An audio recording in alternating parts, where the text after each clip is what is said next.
আমরা এই মূলধন এবং উত্তোলন নিয়ে যদি একটু কথা বলি, যেমন এটা যদি একটা ব্যবসা প্রতিষ্ঠান হয়, এটা যদি হয় ব্যবসা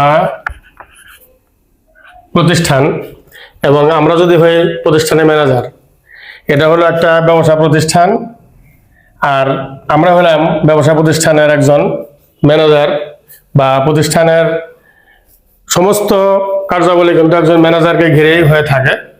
তাহলে এই প্রতিষ্ঠানটা শুরু হবে কিভাবে? মালিক প্রতিষ্ঠানের মধ্যে যে টাকাটা দিবে সেটাকে বলা হবে মূলধন। মালিক প্রতিষ্ঠানের মধ্যে যে টাকা আনবে মালিকের পক্ষ থেকে মালিকের পক্ষ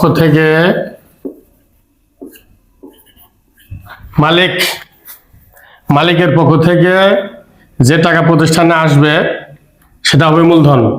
মালিকের পক্ষ থেকে প্রতিষ্ঠানে যে টাকা আসবে সেটা হবে মূলধন। আর মালিকের ব্যক্তিগত প্রয়োজনে যদি মালিকের কারণে প্রতিষ্ঠান থেকে যে টাকা বের হয়ে যাবে সেটাকে বলা হবে উত্তোলন। তাহলে মালিকের পক্ষ থেকে যে টাকা আসবে প্রতিষ্ঠানে সেটা হবে মূলধন এবং মালিকের পক্ষে বা মালিকের কারণে প্রতিষ্ঠান থেকে যে টাকা বের হয়ে যাবে সেটাকে বলা হবে উত্তোলন। এখন আমরা এই ম্যানেজার হিসেবে যে দায়িত্ব আছে, ম্যানেজার হিসেবে আমরা যে প্রতিষ্ঠানের দায়িত্ব পালন করব, এখানে মালিক যে টাকা মূলধন হিসেবে প্রতিষ্ঠানে দিবে, মালিক যে টাকা মূলধন হিসেবে প্রতিষ্ঠানকে দিবে, একটা সময় কিন্তু সেই টাকা মালিককে পরিশোধ করতে হবে, মালিককে ফেরত দিতে হবে। তাহলে এই মালিক মূলধন হিসাবে প্রতিষ্ঠানে যে টাকা দিচ্ছে বা মালিকের সেই টাকা দিয়ে কিন্তু ব্যবসার সমস্ত কার্যাবলী পরিচালনা হবে। প্রতিষ্ঠানের সমস্ত কার্যাবলী মালিকের যে টাকা দেওয়া যে টাকা মূলধন সেটা নিয়ে কিন্তু প্রতিষ্ঠানটি পরিচালিত হবে। এবং একটা নির্দিষ্ট সময়ে মালিক যদি চায় যে শেয়ার ব্যবসা করবে না, তাহলে কিন্তু মালিক যে টাকা মূলধন হিসেবে আমাদেরকে দিয়েছিল সে টাকা কিন্তু মালিককে ফেরত দিতে হবে। যেহেতু মূলধনের টাকা মালিককে ফেরত দিতে হবে, সেটা আমাদের দায় হিসাবে লিখতে হবে, দায়। আর যেহেতু দায় হিসাবে লিখতে হবে সেটা হবে ক্রেডিট, কারণ সকল দায় হলো ক্রেডিট। তাহলে কি হলো যে মালিক যে টাকা মূলধন হিসেবে প্রতিষ্ঠানের মধ্যে দিচ্ছে, আমরা ম্যানেজার হিসেবে সেই টাকাতে ব্যবসা করে এবং মালিককে একটা সময় বুঝাই দিতে হবে। মালিক যদি একটা সময় বলে যে ব্যবসা শেয়ার করবে না, তাহলে কিন্তু এই মালিকের মূলধন কিন্তু মালিককে ফেরত দিতে হবে। আর যে টাকা ভবিষ্যতে ফেরত দিতে হবে সেটা হলো দায়। তাহলে মূলধন দায় হিসাবে লিখতে হয় এবং পৃথিবীর সকল দায় হলো ক্রেডিট। এজন্য মূলধন হলো ক্রেডিট পেশার আইটেম। কারণ মূলধনের টাকা মালিককে কোনো না কোনো একদিন ফেরত দিতে হবে। মূলধনের টাকা ব্যবসা শুরু করার সময় মালিক যে টাকা নিয়ে ব্যবসা শুরু করে বা যে কোনো সম্পদ নিয়ে ব্যবসা শুরু করে সেগুলোর সমষ্টি হলো মূলধন। আর এই মূলধনের টাকা মালিক পক্ষকে ফেরত দিতে হবে কোনো না কোনো একদিন। আর যে টাকা ভবিষ্যতে ফেরত দিতে হবে সেটা হলো দায়, আর সকল দায় হলো ক্রেডিট। এজন্য মূলধন হলো ক্রেডিট। আর উত্তোলনের কথা যদি বলি, উত্তোলন হলো মালিকের ব্যক্তিগত প্রয়োজনে প্রতিষ্ঠান থেকে টাকা উঠায় নিয়ে যেতে পারে। অর্থাৎ এই মালিকের পক্ষ থেকে যে টাকা প্রতিষ্ঠানে আসে সেটা হলো মূলধন। আর মালিকের কারণে প্রতিষ্ঠান থেকে যে টাকা বের হয়ে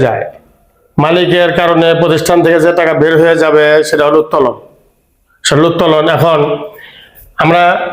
আমাদের ম্যানেজার হিসেবে আমাদের দায়িত্ব হলো কি মালিকের টাকা দিয়ে ব্যবসা প্রতিষ্ঠান পরিচালনা করা। এখন মূলধন কিন্তু মালিক আমাদের কাছে পায়, মূলধনের টাকা মালিক আমাদের কাছে পায়, আমরা ম্যানেজার।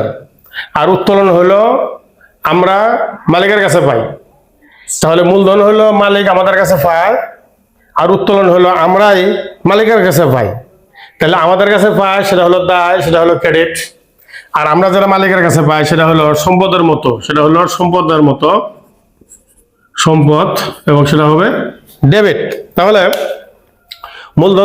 মূলধনের টাকা ভবিষ্যতে মালিক পক্ষকে ফেরত দিতে হবে। এজন্য সেটা হলো দায় এবং সেটা হলো ক্রেডিট।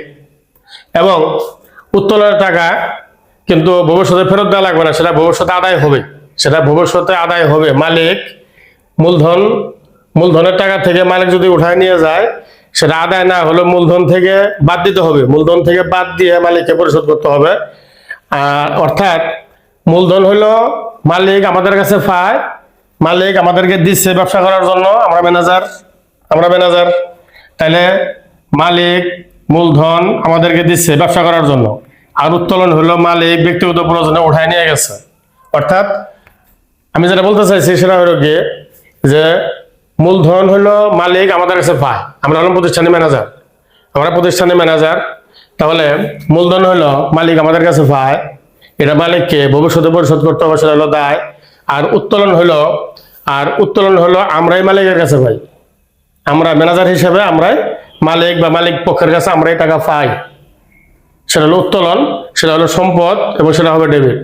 আমাদের কাছে পায় সেটা হলো দায়, ক্রেডিট, এবং আমরা পাই মালিকের কাছে, সেটা হলো আমাদের সম্পদ এবং ডেবিট। এই জন্য মূলধন কিন্তু ক্রেডিট পাশের আইটেম এবং উত্তোলন হলো ডেবিট পাশের আইটেম। মূলধন ক্রেডিট পাশের আইটেম এই কারণে যে মালিক পক্ষকে ভবিষ্যতে মূলধনের টাকা ফেরত দিতে হবে, আর উত্তোলনের টাকা হইলো যে আমরা মালিক পক্ষের কাছে পাই।